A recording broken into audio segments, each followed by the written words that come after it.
السلام عليكم ورحمة الله وبركاته. احنا هنا في المعادي في بالم سيتي، شغالين في أعمال البورسلين 60 في 120.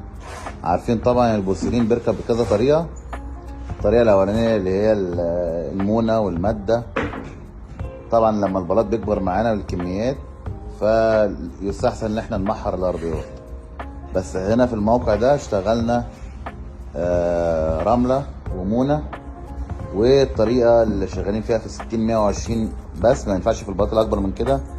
هي المونه المتفلفله دي، بنجيب الاسمنت ويكون متفلفل بالطريقه دي كده، تمام بالظبط كده زي ما احنا شايفين. بعد كده يبدا يدي الميه. طبعا احنا حاطين اديبوند احنا بقى صح كده. بعد كده بنحط البلاطه الاول، نطبع المونه بحيث لو في اي حاجه فراغات، يعني دي البلاطه بتنحط اهي الاول. بعد كده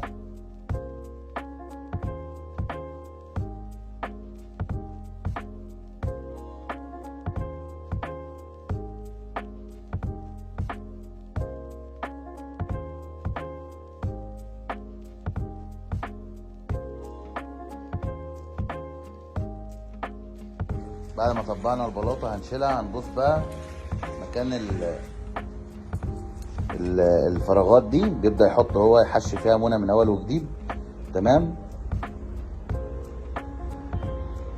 بعد كده نجيب نحط الميه. طبعا الكليبسات والفواصل، عشان كل بلاطه بيتعمل فيها الموضوع ده. يعني كل بلاطه بيتعمل فيها ان هو يحط البلاطه على الاسمنت المتفلفل، وبعد كده يفضي الفراغات اللي فيه، وبعد كده يشيلها ويحط الكليبسات، وبعد كده يحط الميه. هنشوفها دلوقتي. كليبسات طبعا في كل المكان. يعني البلاطه بتاخد لها اقل حاجه 3 دقايق، او من 3 ل 4 دقايق تركيب، تمام. يعني احنا بقالنا دلوقتي دقيقتين ونص اهو. هنبدا دلوقتي، يبدا يحط الميه اهو.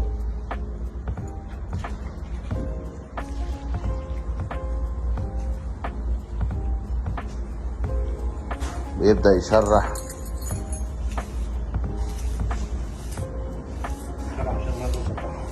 تمام.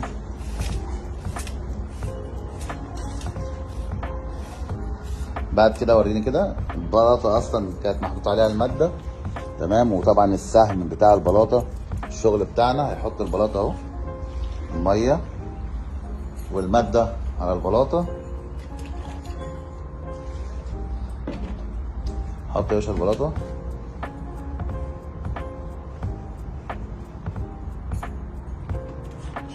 ان شاء الله الشغل 10 على 10. احنا خلصنا 4 وحدات، الوحده 140 متر، واخد معانا لحد دلوقتي ده الاسبوع التاني لنا في الشغل، تمام. شغالين نفس الجوده دي.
وبعد كده بنحط المشابك بتاعة الفواصل.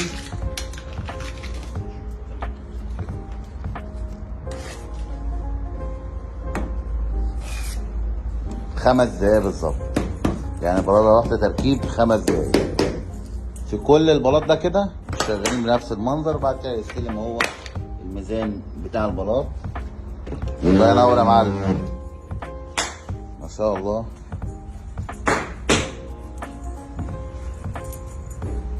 طبعا طريقة التقسيم وان انا ادخل الباب الاقي الخلع معمول بتاع العمود سليم والحاجات دي كلها طبعا ما تطلعش غير من راجل معلم.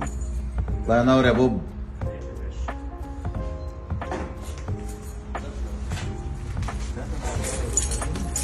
ده كده الوحدة، دول وحدتين في بعض خلصوا.